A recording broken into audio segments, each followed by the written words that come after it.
شروع اللہ کا نام لے کر جو بڑا مہربان نہایت رحم والا ہے۔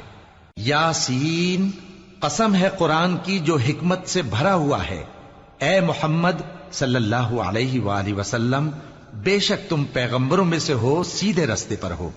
یہ قرآن غالب و مہربان کا نازل کیا ہوا ہے تاکہ تم ان لوگوں کو جن کے باپ دادا کو خبردار نہیں کیا گیا تھا خبردار کر دو کہ وہ غفلت میں پڑے ہوئے ہیں۔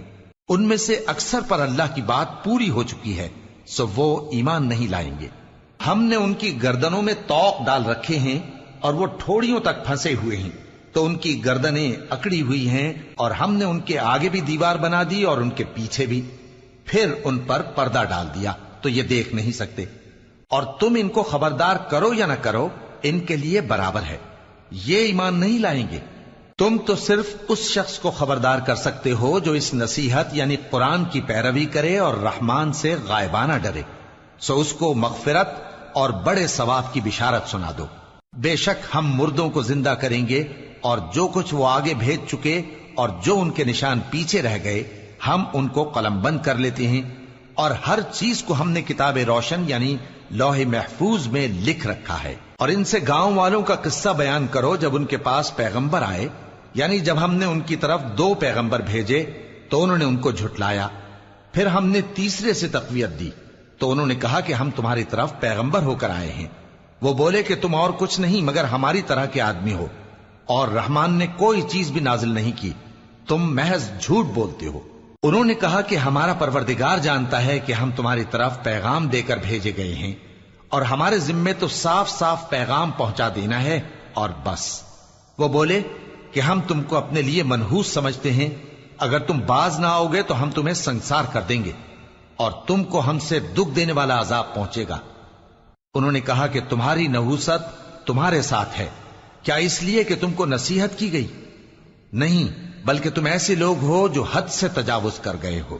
اور شہر کے پرلے کنارے سے ایک آدمی دوڑتا ہوا آیا، کہنے لگا کہ اے میری قوم، پیغمبروں کے پیچھے چلو، ایسوں کے جو تم سے صلہ نہیں مانگتے اور وہ سیدھے رستے پر ہیں۔ اور میں کیوں اس ذات کی پرستش نہ کروں جس نے مجھے پیدا کیا اور اسی کی طرف تم کو لوٹ کر جانا ہے؟ کیا میں اس کو چھوڑ کر اوروں کو معبود بناؤں کہ اگر رحمان مجھے نقصان پہنچانا چاہے تو ان کی سفارش مجھے کچھ بھی فائدہ نہ دے سکے اور نہ وہ مجھے چھڑا ہی سکیں؟ تب تو میں کھلی گمراہی میں پڑ گیا۔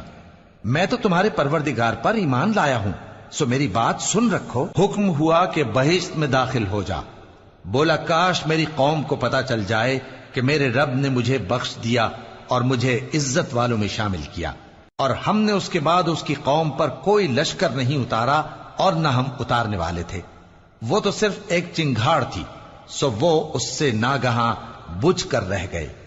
بندوں پر افسوس کہ ان کے پاس جب کوئی پیغمبر آتا تو وہ اس سے تمسخر ضرور کرتے۔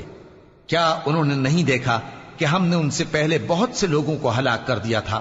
اب وہ ان کی طرف لوٹ کر نہیں آئیں گے، اور سب کے سب ہمارے روبرو حاضر کیے جائیں گے۔ اور ایک نشانی ان کے لیے زمین مردہ ہے کہ ہم نے اس کو زندہ کیا اور اس میں سے اناج اگایا، پھر یہ اس میں سے کھاتے ہیں، اور اس میں کھجوروں اور انگوروں کے باغ پیدا کیے اور اس میں چشمے جاری کر دیے تاکہ یہ ان باغوں کے پھل کھائیں، اور ان کے ہاتھوں نے تو ان کو نہیں بنایا، تو پھر کیا یہ شکر نہیں